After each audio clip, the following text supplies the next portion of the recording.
I think that this is where I'm going to sound like a postmodernist, which I really hate.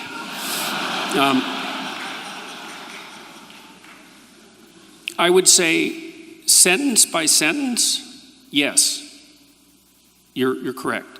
Paragraph by paragraph, perhaps. But here's the problem with complicated texts, especially ones that actually constitute narratives. So imagine this. So imagine you're at a movie, and it's a movie with a twist at the end. And so the entire movie is set up to make you think one particular way and to have one set of experiences. But when you put the twist in at the end, it changes the entire structure. And so this is one of the complex problems that actually led to the rise of postmodern interpretations of literature, which is that if you take a complex narrative, there's a very large number of ways of interpreting it, and it isn't self-evident which of those are canonically correct. And we can deal with that horrible issue later, but it's a good objection, and it's true. And what it does is it makes these sorts of things quite complicated, because in the Bible is a series of books, and they had influence on one another, and they were sequenced with a very complex editorial process, and there's actually a developmental narrative that links all the chapters together.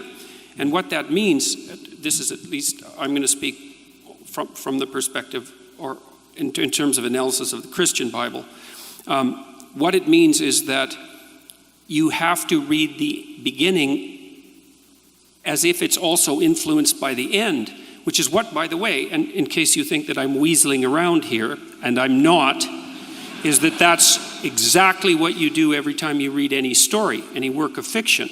You say, well, you're not claiming that the Bible is a work of fiction. It's like, that's just a cheap objection. That's not my point. My point is that it's a narrative.